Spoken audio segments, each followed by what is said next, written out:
नमस्कार।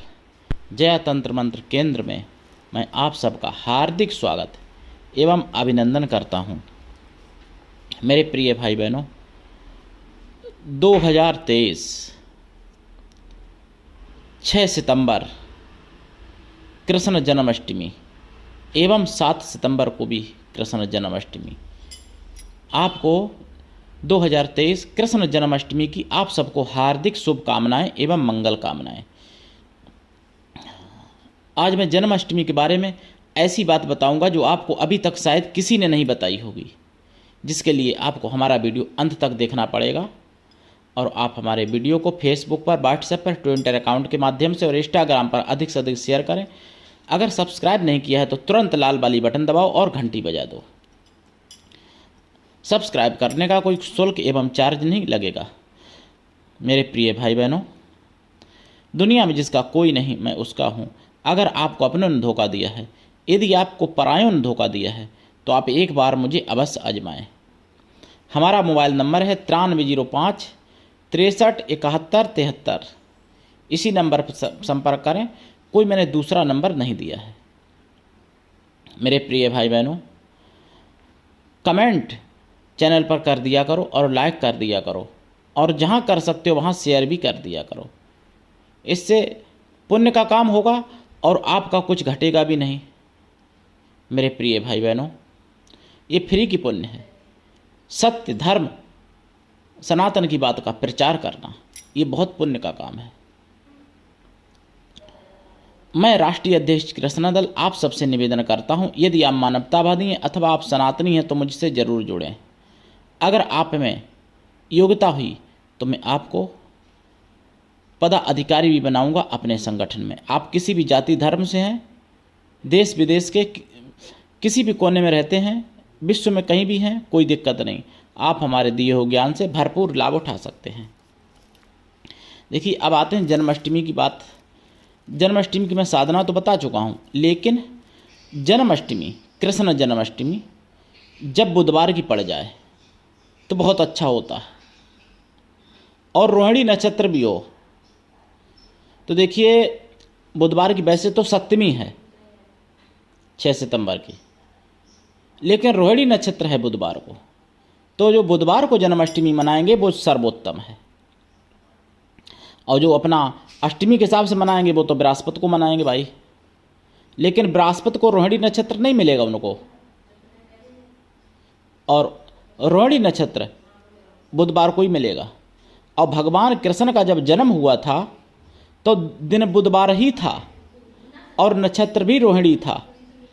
जब भगवान कृष्ण का जन्म हुआ था रोहिणी नक्षत्र था, बुधवार दिन था,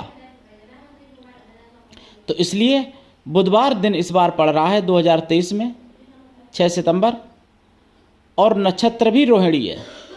तो इसलिए बुधवार को मनाना जन्माष्टमी बहुत ही ज़्यादा अच्छा है। और जो लोग अपना अष्टमी के दिन मनाएंगे तो वो भाई बृहस्पति है, लेकिन उस दिन नक्षत्र मृगशिरा रहेगा। तो देखिए, मेरे हिसाब से और मेरे विचारों से तो बुधवार ही जन्माष्टमी शुभ है, और रोहिणी नक्षत्र भी है, तो मैं तो भाई देखो बुधवार को ही मनाऊंगा।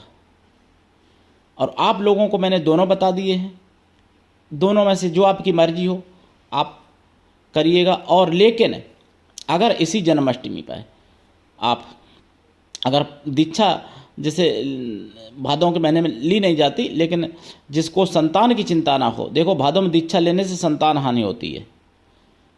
तो अगर जो ऐसे लोग हैं जिनके पास संतान है नहीं और कभी हो भी नहीं सकती भविष्य में, ऐसे लोगों के पास अगर ऐसे कोई लोग हैं जिनको संतान कभी हो नहीं सकती, जिनको आशा नहीं है संतान की, तो ऐसे लोग भादों में दीक्षा ले सकते हैं, कोई दिक्कत नहीं है। दीक्षा लेके अगर कृष्ण का मंत्र, कलेश नाशक मंत्र अगर रोहिणी नक्षत्र बुधवार से जपा जाए तो बहुत ही उत्तम होगा। कलेश नाशक मंत्र, जो मंत्र जालंधर के पास था, जिस मंत्र से कवच, वही कवच ब्रह्मा जी ने, मतलब जालंधर से नहीं, विष्णु जी ने जालंधर से कवच लिया था ब्रह्मा जी के कहने पर, ऐसा वर्णन कहीं मिलता है। और कहीं कहीं पर ऐसा भी लिखा होता है कल्प वेद के अनुसार कि ब्रह्मा जी ने लिया था, लेकिन मैं मानता हूँ कि विष्णु जी ने लिया था वो कवच। जालंधर से। तो वही मंत्र था, ओम कृष्णाय वासुदेवाय हरे परमात्मे प्रणत क्लेश नाशाय गोविंदाय नमो नमः। फिर सुनिएगा, ओम कृष्णाय वासुदेवाय हरे परमात्मने प्रणत क्लेश नाशाय गोविंदाय नमो नमः। इस मंत्र का 100 लाख जाप करें। जाप का दशांश हवन, हवन का दशांश तर्पण, तर्पण का दशांश मार्जन, मार्जन का दशांश ब्राह्मण भोजन जरूर करा दें। जपकाल में देसी घी का दीपक, गाय के घी का, पंचमेवा का प्रसाद, खोया की मिठाई के प्रसाद और पंचामृत जरूर रखें और जाप करें, और देखेंगे आपके बड़े से बड़े कलेशों का नाश हो जाएगा। अगर आप दीक्षा लेके इसी दिन आप शुरू कर देते हैं ये साधना, ये बहुत वैसी साधना है। मंत्र तो अधिकांश सभी लोग जानते होंगे, लेकिन इसका विधान, कुछ विधान मैं आपको पर्सनल भी बताऊंगा जो लोग दीक्षा लेंगे उनको इस साधना का। तो मेरे प्रिय भाई बहनों, सनातन धर्म में मैंने आपको बताया कि एक से बढ़ के एक विद्याएं हैं। जैसे रवि पुष्प, गुरुपुष्प का महत्व है, जैसे होली दीपावली का महत्व है, ऐसे ही बुधवार के दिन अगर रोहिणी नक्षत्र पड़ जाए किसी भी महीने में, किसी भी मतलब समय पर, साल में कभी भी, तो उसका महत्व है। और संयोग से इस दिन जन्माष्टमी पड़ रही है, रोहिणी नक्षत्र बुधवार दिन जन्माष्टमी, तो आप समझ लो कितना बड़ा महत्व होगा। अवर्णीय है इसका फल। इसका फल मैं शब्दों से वर्णन नहीं कर सकता। इस दिन साधना करने से अनुभव करने की योग्य है, वर्णन नहीं है, वर्णनात्मक नहीं है ये बात। तो मेरे प्रिय भाई बहनों, जिनको कृष्ण का मंत्र है, जिन लोगों के पास, या जो लोग जपना चाहते हैं और नहीं है तो प्राप्त कर सकते हो। तो आप बुधवार दिन रोहिणी नक्षत्र, सोमवार मतलब बुधवार दिन रोहिणी नक्षत्र सप्तमी से आप प्रारंभ कर दीजिए। तो सप्तमी है ही, सप्तमी को मोहरात्रि भी कहलाती है। तो इस दिन मोहरात्रि भी है। मोहरात्रि में यानी माता का प्रादुर्भाव हुआ था, देवी माता का, जो कन्या के रूप में प्रकट हुई थी, भगवान की माया, जिनको कंस ने पटकना चाहा था पहाड़ पत्थर पर, धोबी के पत्थर पर, और वो आकाश में चली गई थी। तो उनका मोहरात्रि में ही जन्म हुआ था, रात्रि के 12 बजे। तो मोहरात्रि सप्तमी को होती है। तो मोहरात्रि है उस दिन, लेकिन बुधवार रोहिणी नक्षत्र होने से उस दिन जन्माष्टमी भी मनाई जाएगी।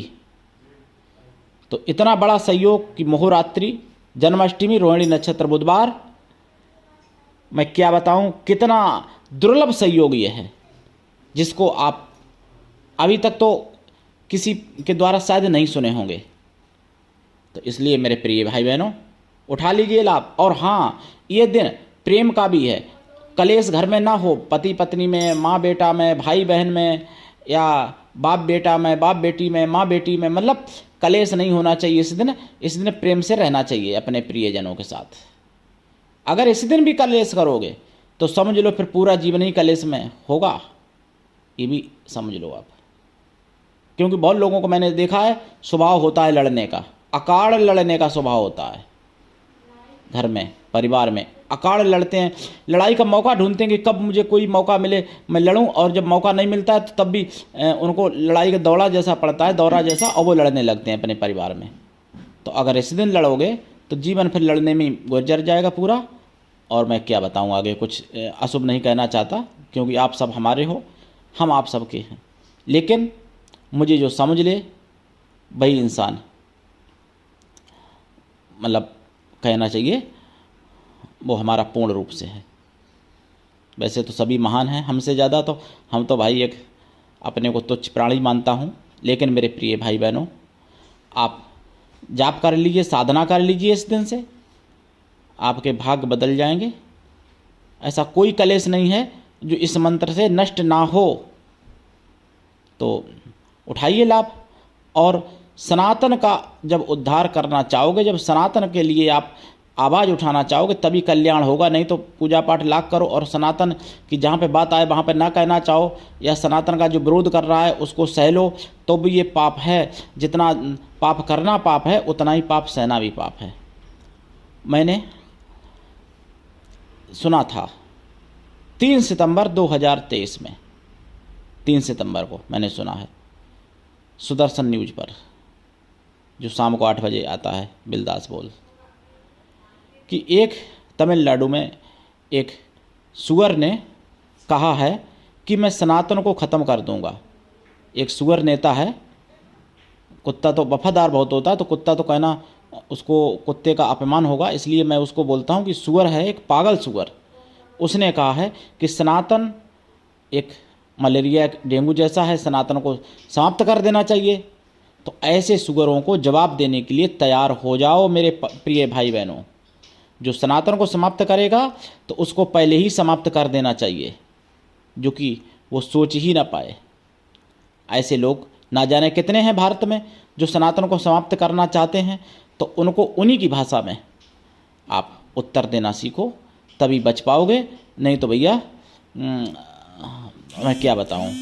और मरना तो एक दिन सभी को है, अमर कोई नहीं है, आप भी नहीं, हम भी नहीं। इसलिए जानवर की तरह, पशु की तरह क्या मरना।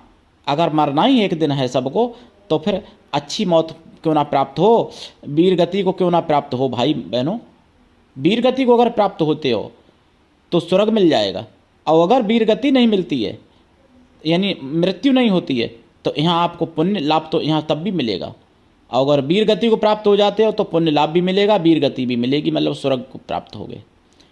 जिस वीर गति को लोग प्राप्त करके उस जगह पर जाते हैं जहाँ बड़े बड़े ऋषि मुनि तपस्या के बल से पहुँचते हैं, वहाँ जाते हैं देश और धर्म के हित में मरने वाले। तो मेरे प्रिय भाई बहनों, देखिए, विजय मिले या वीर गति, सब श्री कृष्ण के नाम। ये बात समझ लो। आगे आप लोग समझदार हैं। आज के लिए इतना ही। धन्यवाद। जय श्री राम, जय श्री कृष्णा।